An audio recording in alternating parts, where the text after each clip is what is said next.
So what is good computer-assisted note-taking? This is a service that I have provided. It's a rare thing to be requested. And who uses the service? Well, largely, computer-assisted note-taking is very useful to late deafened adults. They grew up as a hearing person, something happened, illness, a trauma, accident, injury, um, or they have a condition where they've lost their hearing progressively and have now become deaf enough that hearing aids aren't helping them to communicate with the hearing world anymore. So they still have retained their ability to speak, but the problem is when they speak, people think that they can understand a response, and then the other person speaks back, and they're not. These people are not skilled lip readers, um, and therefore, or even if they are a skilled lip reader, it's a struggle. Even if you're a skilled lip reader, it's a struggle. And so they wish to have some other service than sign language interpreting because they don't know sign language. They may even not even acknowledge themselves as being deaf. They might use the label hearing impaired, hard of hearing, but something other than deaf because they don't even want to acknowledge this. And so it might even be a very emotional, traumatic thing for them to finally accept that they should learn some sign language. Well, how do you serve these people's needs? Well, computer-assisted note-taking is readily available. Most people anymore have a laptop. Anyone can do it, but it helps to have a little bit of training so that you can do it effectively and you know what to look for. And so good computer-assisted note-taking happens in the room that the communication event is taking place. Let's say that somebody decides to do a non-credit, I don't know, some kind of hobby training.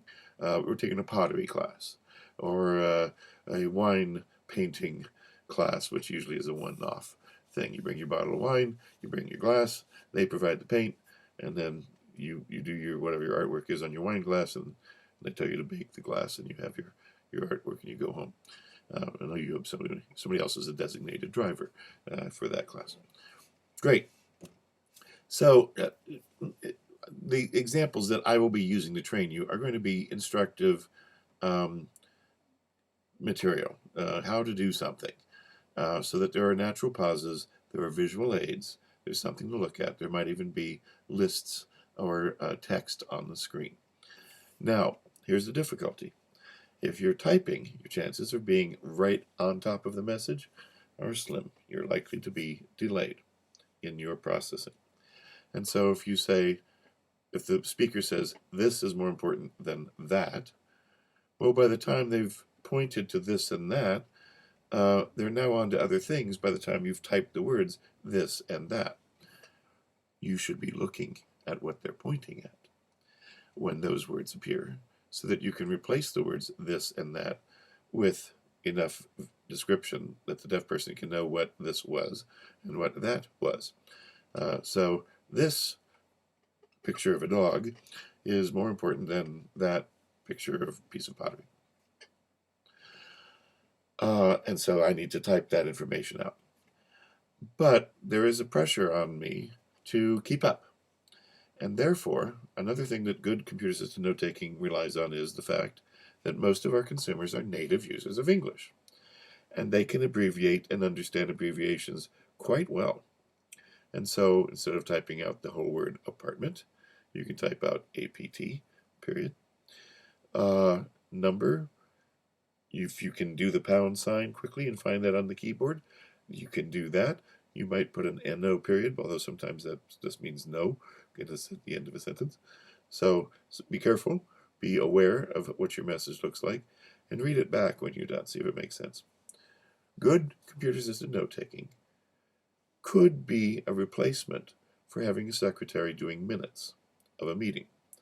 A very effective secretary doing minutes of a meeting could be sufficient, and you don't need to hire a separate computer-assisted note-taker.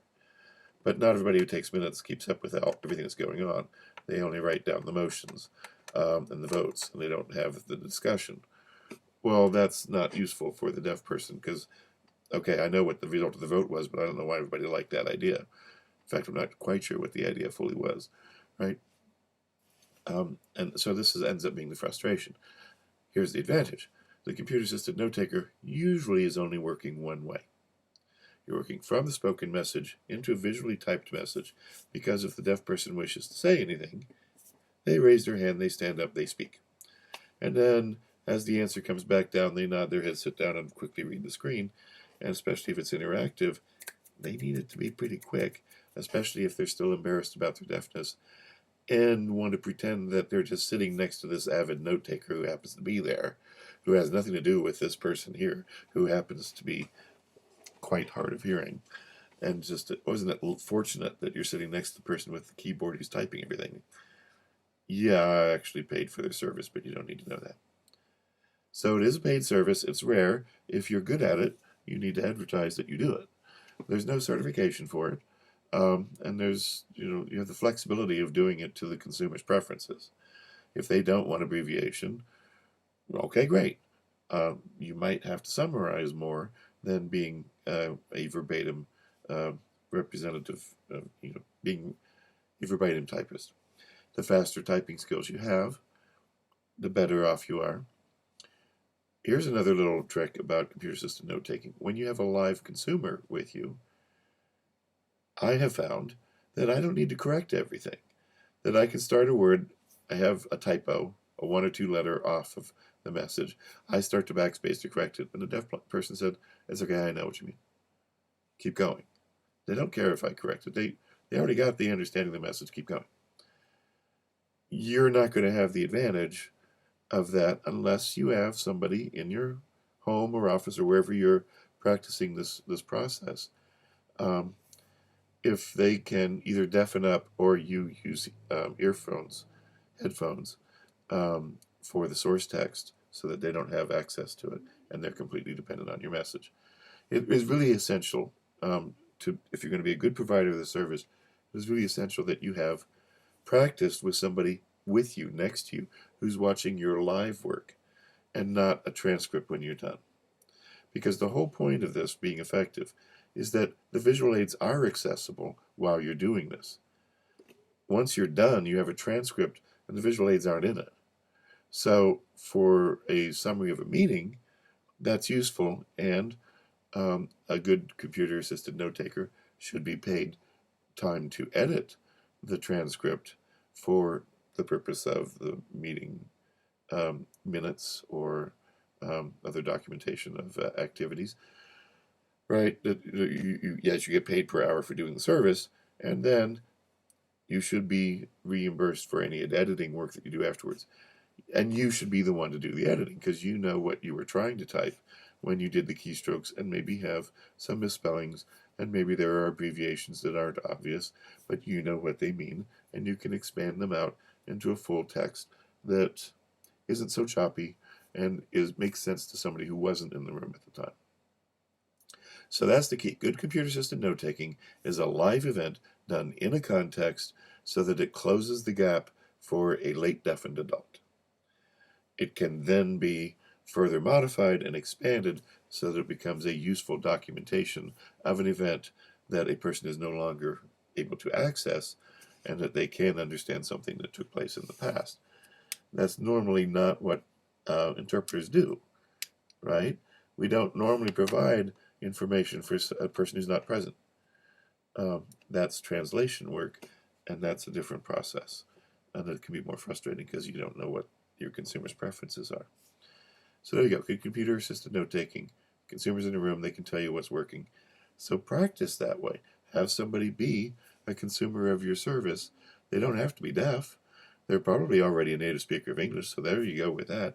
And as long as they can't hear the source text, but they can see the video that you're transcribing or that you're typing up, if you just don't have the captioning turned on, right?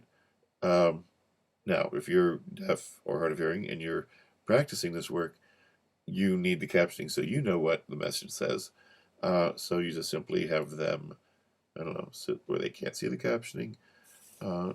It really is useful if they can see the visual aids. That's the complete picture of how most computer-assisted note-taking is successfully done. That's it for now. See you on the next one.